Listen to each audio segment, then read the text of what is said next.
आजची मुंबई पाहिली की ती वेगवान, आधुनिक आणि तंत्रज्ञानाने भरलेली दिसते. पण एक काळ असा होता ज्या मुंबईची ओळख काही वेगळ्याच गोष्टीने होती. मोबाईल नव्हते, इंटरनेट नव्हतं आणि लोकांची जीवनशैली पूर्णपणे वेगळी होती. आज आपण पाहणार आहोत मुंबईतून जवळजवळ गायब झालेल्या 9 गोष्टी, ज्या पाहून अनेकाच्या जुन्या आठवणी जाग्या होतील. चला सुरुवात करूया. क्रमांक 9. STD PCO booth. एकेकाळी रस्त्यावर पिवळ्या रंगाचे STD आणि PCO बूथ दिसायचे. बाहेरगावी फोन करण्यासाठी लोक रांगेत उभे राहत असत. मोबाईल फोन आल्यानंतर ही बूथ हळूहळू बंद होत गेली. क्रमांक 8. Cyber cafe. आज प्रत्येकाच्या हातात इंटरनेट आहे, पण 15-20 वर्षापूर्वी ईमेल पाठवण्यासाठी, रेल्वे तिकीट बुक करण्यासाठी किंवा प्रोजेक्ट प्रिंट करण्यासाठी लोक सायबर कॅफेमध्ये जायचे. आता अशी दुकाने फार कमी दिसतात. क्रमांक 7. कॉईन टाकून चालणारे सार्वजनिक फोन. रस्त्यावर नाणे टाकून फोन करण्याची सुविधा होती.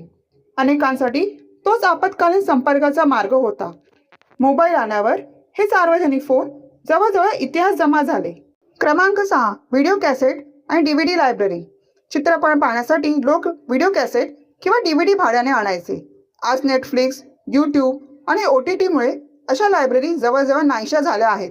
क्रमांक 5. फिल्म रोल कॅमेरे. पूर्वी फोटो काढल्यानंतर लगेच पाहता येत नव्हते. रोल पूर्ण झाल्यावर तो फोटो स्टुडिओमध्ये धुवावा लागायचा.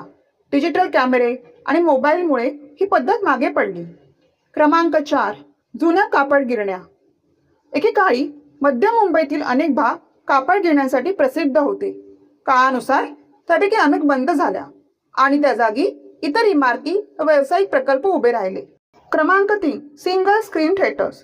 पूर्वी चित्रपट पाहण्यासाठी लोक मोठ्या प्रमाणात सिंगल स्क्रीन थिएटर्स जात असत.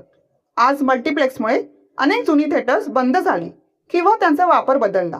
क्रमांक 2. कागदी बेस्ट तिकिटे. बेस्ट बसमध्ये कंडक्टरकडून मिळणारी छोटी कागदी तिकिटे अनेकांना आठवत असतील. आज तिकिटे देण्याच्या पद्धतीत मोठे बदल झाले आहेत. क्रमांक 1. डबल डेकर बेस्ट बस. मुंबईची ओळख असलेल्या डबल डेकर बस आज पूर्वीसारख्या सर्वत्र दिसत नाही. काही मार्गांवर अजूनही त्या दिसतात, पण त्यांची संख्या पूर्वीपेक्षा खूपच कमी झाली आहे.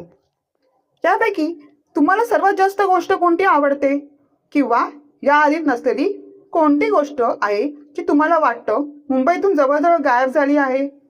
तुमचं उत्तर कमेंटमध्ये नक्की लिहा. अशा भन्नाट आणि माहितीपूर्ण व्हिडिओसाठी चॅनलला सबस्क्राईब करा. व्हिडिओ आवडला असेल लाईक करा आणि तुमच्या मित्रांसोबत शेअर करायला विसरू नका.